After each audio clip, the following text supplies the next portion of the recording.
Hello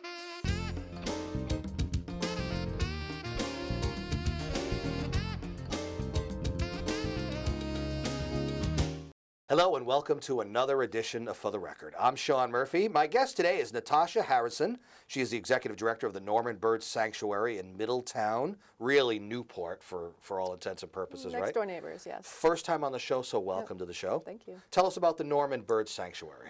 The Norman Bird Sanctuary is a wildlife refuge in Middletown, Rhode Island. We are 325 acres. We have 7 miles of trails. We serve about 7,000 kids a year through our environmental education program. So that's with going into the schools, field trips of children coming to us, and then summer camps and camps during the winter time. And then on top of that, we have public programs for families and adults and a lot of annual events, several annual events that are really, some of them become very entrenched in the community. We're really an annual tradition for a lot of people. Are the events designed to be fundraisers? Or? Yep, Okay. yep, they're all fundraisers, some more fundraising than others. I call them friend raisers, some of them. We have, starting in May, we have a Birds and Breakfast, which is a wonderful morning full of a lovely breakfast that's created by a local restaurant, all donated food items from local businesses.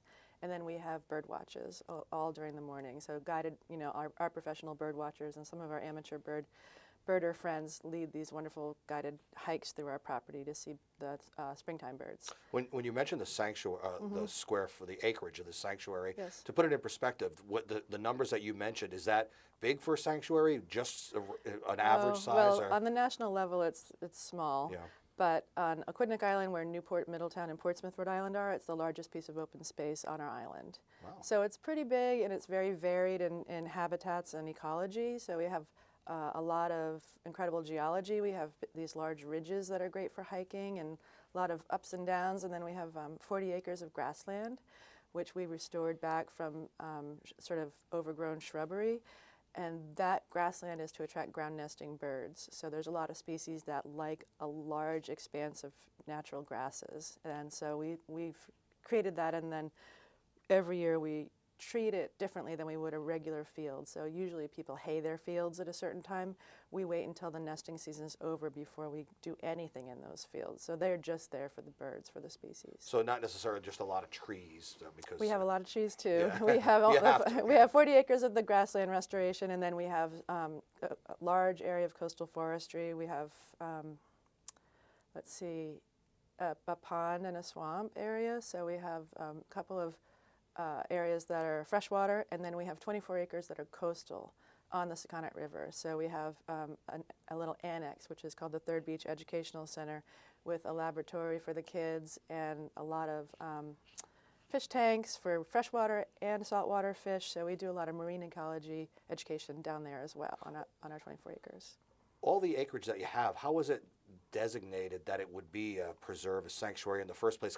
Has it been like accumulating over the course of time? Has it gotten larger from when it started? Well, in 1949, when our founder, Mabel Norman, passed away, that was what created, what was the catalyst for creating the Norman Bird Sanctuary. In her will, she actually put the mission and the sort of confines of what the Norman Bird Sanctuary would become. Prior to that, it was historically a farm, a working farm. It went way back to the 1700s as a working farm, and some of the structures on our property are really old, 1750, we think. They're preserved, right? Yeah, we just finished preserving one, which I can talk about.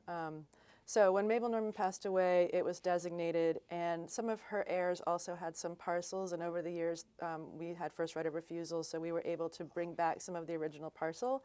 So when she passed away, it was 200 plus acres, but now we're at 325 because of some of those ability to bring it back together as one parcel and have all the buildings under one ownership. And it's all adjacent, right? Yeah, everything's contiguous, yep. Yeah. Now, you mentioned the size of it. Obviously, you said it's the biggest parcel, but for the purposes of Rhode Island, which is the smallest state, Yes. it probably ends up being really big, considering the land that you have to work with in the first place. It is. Right? It is, and it's very densely populated in our area, so it's significant because of the dense population on Aquidneck Island. And then, of course, there are other wonderful organizations like Audubon who have a tremendous amount of property. The Nature Conservancy, which is a national organization that has a lot of preserved property, and the Aquidneck Land Trust, which is one of our partnering organizations that is really working to preserve properties if you put them together, they're preserved properties, they would make a very large parcel, but they've been very careful and selective in how they've managed preservation. So all of us together really are in this effort to preserve nature, an effort to preserve open space. And you all work together? We do. Yeah. We do. The environment. I find the environmental community is really great at partnering, and oftentimes nonprofits have a hard time finding ways to collaborate. Because they're kind of competing over the yeah, same maybe, dollars sometimes. maybe, yeah. But I think at least in my point of view, at least in Rhode Island, I've found everyone's very receptive to working together. And if you're in environmental preservation, you really want one thing, and it's the same thing that these other organizations want. And the other side of it is the environmental education. And there's a lot of organizations that we work with to try to get kids outside in nature, to really try to get them understanding and connecting with the natural world. So that's a big effort on our part to get kids away from screens. Exactly. I was just going to say, it's a daunting task to have them put down the video games and the iPhones and actually go outside and see the world. There was a joke, because we did a show in Connecticut. It was a nature preserve, a sanctuary. The ironic thing was that there was actually Wi-Fi available there at the sanctuary. We have Wi-Fi, but that's for my staff. That's and I. for the office, right? Yes, Not for when you're out hiking and everything. No. Right? I think somebody asked me one time, what is the biggest challenge to run a wildlife refuge? And I said, really, for us, it's screens. It's the screens. We want people to get outside, not just children, not just underserved people, but everybody needs to be conscious of the environment. But having two teenagers, I know how difficult it is to pull them away from those screens. So we have to make programs that aren't just a little walk through the woods.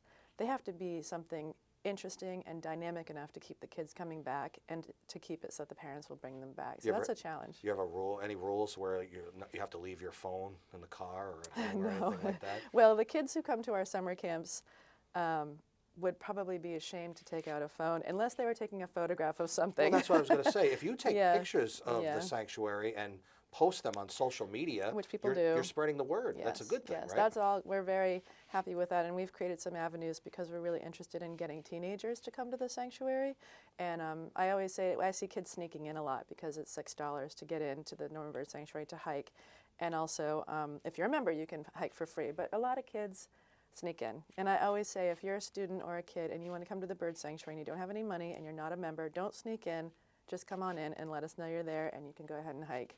So I just want them to come, and I hate to think they have to sneak around to have a chance to go outside in nature. So it's a good policy, but what would your boss say? Do you have a boss that would say? I have a board of directors. Let her just come on in. Well, I like them to come in and let us know they're there because it is private property, even though people look at it as sort of public property. There might be some legality to it yes, as well. I want them to come check in, but I always say to them, if I catch them, I will catch you if you try to trespass. I catch a lot of kids. Isn't it hard to kind of fence in a complete It's very sanctuary? hard. It's on the honor system, really. Yeah. So when I see someone blatantly, we try to talk to them and say, come on in and let's talk to you. And it's not a big deal if you can't pay. It's more of a big deal if we don't know you're on the property. And so it's a big responsibility to protect 325 acres. It's a good point you made there. If somebody sneaks in, then that means they want to experience it, whether it's the hiking or any aspect of the sanctuary. So in a way, that's kind of a good thing. I don't want to drive them away. Right. I don't want to send them packing, but I do want them to understand that it does take a lot as a private landowner to maintain a property like that and to keep it safe and beautiful and do all the things that we try to do with the highest management practice that we can. And honestly, let's say you're not a member, $6 for all the things that you can do, all the hiking that you can do, everything that you can experience and see, and just take a day and unplug, right? Exactly. And experience that. It's so worth it. Yeah, and it's worth. In a lot of ways, it helps us to run that money, but there's a lot of work we're doing with underserved kids in our community. And Newport people think Newport, Rhode Island is very wealthy, but we're actually one of the highest levels of poverty in Rhode Island for cities. So we do have urban poverty and homelessness, and so we try really hard to make sure that the kids who wouldn't normally have an opportunity to come experience a place like the Bird Sanctuary can come. And so we're very fortunate to have donors and foundations and individuals who give us money to make sure that we can continue to provide that experience to kids of all ages and all economic backgrounds. Whenever somebody brings up money, I always find myself asking the question, even though we're kind of, on the other side of the quote unquote recession, but was that time difficult for you? Yeah, of course. And we have, I always say, maybe I shouldn't say this on television, but the organization was founded by Yankees. And I say that in the nicest way because it means that we still have everything that we started with.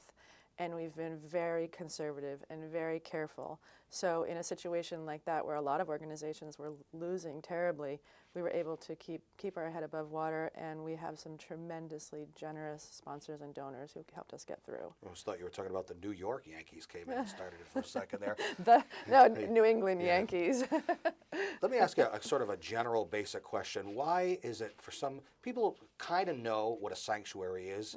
If they were to ask why is it necessary, can you explain that to them? For a few reasons. The preservation of open space, because we're so densely populated and we're using our resources to protect open space, is just important in general. And then as far as the species and the animals that are there, that's really the first and foremost reason for being there. And Mabel Normand, our founder, made that clear in her will, that we were there for the birds and the animals, first and foremost. So the land and the species that live there are really important to preserve. Otherwise, we could just, blacktop over the whole the whole there could place. be a shopping plaza there. Yeah, and it could have been if Mabel Normand hadn't had the forethought to say this must be preserved. And ultimately, I really think that we're losing our connection with nature. And even if you live in a city, and my older daughter lives in New York City, and I know there's not a lot of nature in her daily life, and that makes me concerned for humans in general. So to have a place that is a sanctuary, and I think Mabel Normand named it a sanctuary purposefully, because it's a place where you can experience all of those species that are protected, but also for you to be out. And she always said, in the spirit of humanity and mercy. That was one of the parts of her will that stands out. And so she was also concerned about people's well-being and the humanity of having a place for them to come to. Any of those species that you deal with, any of them close to being endangered at all, or? We have piping plovers, which is an endangered species down on our coastal property. They are not incredibly successful at proliferating in our area, but we do have a protected area, and we see them occasionally. Sometimes they nest, sometimes they don't. So that's the one endangered species that is actively federally protected that we are a part of. And then we have other species that are rare.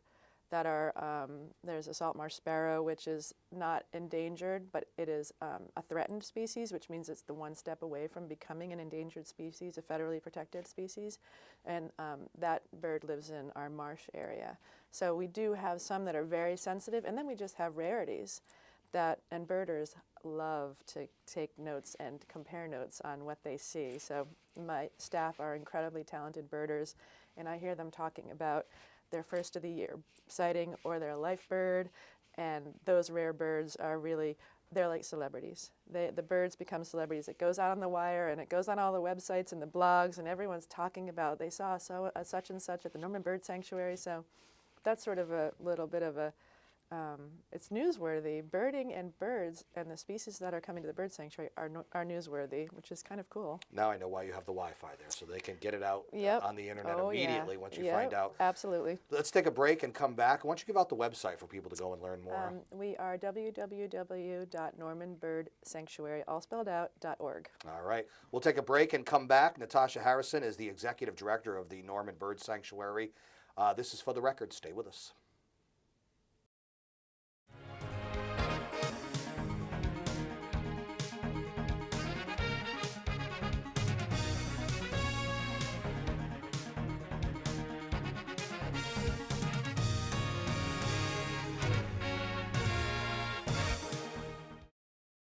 Welcome back to For the Record. I'm Sean Murphy. My guest is Natasha Harrison, Executive Director of Normand Bird Sanctuary in Middletown, sort of right next to Newport. One question I had for you as we are taping this in the winter, what's different? What's going on there in the winter as opposed to in the summer? Obviously, summer it's very active, especially with the hiking, but there's a lot going on in the winter In too. summertime, we have our summer camp, which is a 55-year-old camp that I went to when I was a child. No So that kidding, was a popular, and I also taught it, and my kids went to it. So that's a popular, very crowded kind of hustle-bustle time of the year. But there's a lot going on in the winter. There's a lot of, since we had some snow, there's a lot of tracks. to look at. Oh, that's great. The So- birders must love that, huh? The birders love that, and we also have other species that live on the property, including probably some coyotes, which is controversial, but Right. Especially with those nesting birds, that's, that could be. yeah, the coyotes and the birds don't seem to have a They don't mess problem. them I up, think the coyotes and the people probably are. Really? Yeah, we have a tremendous amount of problems with coyotes in our area. So tracking with the snow is really fun for kids and for families and adults. Lots of rare birds coming through. The snowy owl, which is a pretty popular bird, has been up at Sachuest Point, which is our neighboring federal property, fish and wildlife property. So they have had the paparazzi, what I call the birders, who come up to see the snowy owl because they have those beautiful long lenses, and they all line up to try to get the perfect shot of the snowy That's owl. serious photography right So there. yeah, so there is a lot of action, people hiking, and when we have enough snow, we allow snowshoeing and cross-country skiing. So that's sort of a fun, Great exercise. yeah, huh? fun thing, and we see people cross-country skiing, which I always love. So Wow, that's great. So Yep. there is stuff to do in the winter. there is, Yeah. yes, and we have indoor spaces too. So we have lots of classes and lectures and programs indoors, Do some of the species leave for the winter? of course. Come back yeah. in the summer? Yeah. Yes, yes, tons of, and then we have educational animals that we keep. So we have 2 red-tailed hawks and a barred owl, and then we have amphibians and rabbits and rats, all educational ambassadors that we take to the schools and also bring people to see as teaching tools. You do any rehabilitation at your place, or does that Yeah, we does that do for not. something? It's that's a huge, really huge undertaking, and we're fortunate that we have some people in the area who do a wonderful job at it. So we're really lucky that we can send those to the experts. You talked about some of the buildings and things that are on your acreage. One big thing is the farmhouse that Mabel was very involved in. So talk about that a little bit. So that's the Paradise Farmhouse. It was Mabel Norman's original home, and it was the original structure on the property. In the early 1700s, we think it was just a shack for tenant farmers. So over the years, it's built up, and the bird sanctuary got ownership from those heirs that I was talking about earlier in 1997. And by the time we figured out what to do with it in 2007 and raised some $2 million plus, it was in terrible condition. So we have just invested the $2 million in about a decade of time from the time that we established, ownership of it to now, to get it up to speed, and it is really beautiful. It is an incredible house. It's a testament to Mabel Norman. We didn't want to knock it down. We wanted to save it. We have saved the structure, installed all new systems, and it sleeps 16 people. Is it designed? What's inside it now? Inside of it is bedrooms for Okay. 16 people with private bathrooms and a lovely dining room, a parlor, a working fireplace, kitchen, handicapped accessible bedroom and bathroom, and basically it's it's a an place. inn? No, No? it's not an inn. It's a place for people to stay who want to experience the bird sanctuary. okay. So you can come and bring your family and spend the week there. But then there are other programs that are happening that are bringing groups who want to experience the bird sanctuary of all different types of people, scholars, professors, groups of youth from far and wide with their leaders, troop leaders, and their Boy or Girl Scout troops, and then also sort of the hybrid program where we have like a Birding 101 weekend, and you could come and sign up for the program, and then you have the overnight accommodations in this incredible house with this incredible view. And the bedroom, the bedroom I love, I call Mabel's bedroom, and the view is just spectacular all the way down, all bird sanctuary property down to the ocean. So if anybody is ever coming to the bird sanctuary, definitely inquire about the farmhouse, and it can be rented as well, just straight up rent it. I wonder if anyone's ever seen Mabel, maybe kind of wandering. I mean, if there was any place that she was going to be, it would certainly be there, right? Well, some of my staff gets a little bit, doesn't want to be in the house at night alone. Is that so, right, really? Yeah. But I always think Mabel Norman was such a benevolent person. Right, it would never that be a haunted. I would be so happy if she Yeah. was still living there because I revere her so much. You mentioned the $6 admission for people to just come on a whim, but there's also the membership option. Talk about that a little bit. So the membership is you can be a household membership, an individual member, you can do a corporate membership, and all that information is on our website. But it allows you to come for free, but it also gets you in with our newsletter, and you get a discount in our little gift shop and some other different perks when you go to different programs. So there'll be a member price for a lecture and a non-member price. And we have some really dedicated members who renew every year, and every year we see an influx of new people who want to try out the bird sanctuary or move nearby and want to come hiking. It's really an incredible place to just hike, but there's a lot going on. And that's the membership is certainly one way to generate revenue to help out. Yep. And of course, the events, which we'll talk about in a second. How about corporate sponsoring? Are they involved with you much? All of our events have wonderful corporate sponsors.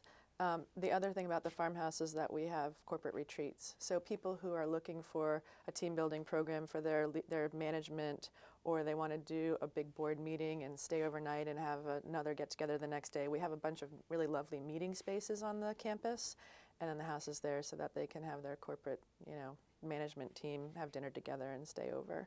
But we do have a lot of support from local businesses and corporations. So through granting and also through sponsorship of events. As the executive director, is one of your duties writing grants and things of that sort? I actually come from a background in fundraising, so I have done the grants, but I actually have an incredible grant writer who we work with who, it's a full-time job. Yeah, is that right? It is, and we get almost $250,000 in grants every year, and you don't just write the $250,000 in grants, you write a tremendous amount that you don't get. Right. Or you ask for a certain amount and you don't get that. And so we're very fortunate to have so much support from local foundations and families and corporations. Well, one of the events that you mentioned that comes up in May, as far as to help fund the sanctuary, is in May, but there are other events throughout the year. So May is our first event, Birds and Breakfast, and in June we do a 5K. And it's a wonderful race. It's named after a good friend of ours named David Lees, who suffers from ALS. And we renamed the race after him a couple of years ago because he actually helped us found the race back in 2007, I believe. So the 5K happens in June. It's gorgeous. It actually goes around the outside of the sanctuary on the road, so it kind of gives you a bird's eye view back into the bird sanctuary and past the beach and the ocean. And then in the summertime, we've done some really lovely events. We have a clam bake on our beach, which attracts about 400 people. Everybody on the beach with this, authentic New England clam bake. We use T.R. McGrath clam bakes, which is an authentic, in the sand, full-on lobster clam bake. So that's really fun. My stomach is rumbling already. I know, it's really, it tastes, you think it cooks for so long under that tarp and it's going to come out. You can't imagine it's going to be any good. It tastes so beautiful. They do a great job. And then in the summertime, we also have had something called the Bird Ball. We haven't done it in a couple of years, but that's just our gala event with dancing and silent auction and beautiful food by our caterer, Blackstone Caterers. Then in the fall, our signature event is called the Harvest Fair. That's the big one. That's our big one. It's been going for 40 years. We just celebrated our 40th year, and it is your basic down-home country fair, but it's the same as it's been for the 40 years. When I was a kid, it's the same fair still. We don't do it if we can't do it ourselves. So we've had some times where we've gone off and had like the bungee jumping or hired someone to come in and do the rock climbing. We don't do any of that. It's all generated from our volunteers, and our committee has 16 subcommittees for that fair. So we have volunteers. Each volunteer is in charge of one area. So there's kids games, kids crafts, home and garden, a cafe food area with all donated food, midway, field games. There's all these different things going on, and each area has a volunteer from our community who arranges the whole thing. And they're just starting now. The thing is in October, and they're already full on starting the planning for it. So sounds good. And it attracts 13,000 people. What's the place look like in the fall? Is it typical New England foliage and all that? Is gorgeous. It beautiful? Beautiful. Yeah. Yep. And we have, because of that geology I was talking about earlier in the ridges, there's one area, it's called Hanging Rock. It's pretty famous, people love it. You can see it from the beach looking back towards the bird sanctuary, but it takes you up to the top of this incredible conglomerate rock called Pudding Stone, and you can see for miles. And over the foliage of the marsh and the sort of beach area, the ocean, it's gorgeous. It's gorgeous all times of year, but obviously in the autumn, the foliage is breathtaking. Let's take one more break and come right back. I'm Sean Murphy. This is For the Record. Stay with us. So that is just about our show for today. I did have one quick question before we wrap it up. You made mention to when you were a kid, and you were there. And now that you're the executive director, it seemed like your career path was destined. You were destined to be the executive director. I don't know about that. Talk about, going all the way back to a kid. This place was meant for you, and vice versa. As a child, I went to summer camp, and also the Harvest Fair was a big, huge part of my family. And it's sort of strangely enough, my husband, who I didn't know at the time, who's from the area, his parents started the Harvest Fair. Wow. So it's sort of you were meant to be a together. coincidence. Yeah. And then my first job out of college, I was hired as a camp counselor. and it was the best summer of my life. I drove away the last day. I got my last paycheck, and I thought to myself, how can I work there? Yeah. Because I had just gotten out of college. I didn't know what I was going to do. And then, of course, I sent both my kids there until they were too old and got tired of bird camp. And now I'm very fortunate, and there's a lot that's the same. And that's one of the things that I try to keep close to me are, we have to stay up with the times, and you have to stay modern, but I don't want to take away the traditions, so I try to keep those in mind because they're such a big part of my life. Well, we wish you all the best, and Thank we're going to you. get up to the Norman Bird Sanctuary soon so we can experience it ourselves. Website's up on the screen. Natasha Harrison, Executive Director, thanks for being on the show today. Thank you so much. Thank you. Thank you for joining us for another edition of For the Record. You can see this show and many others on our YouTube sites. We'll see you next time. Take care.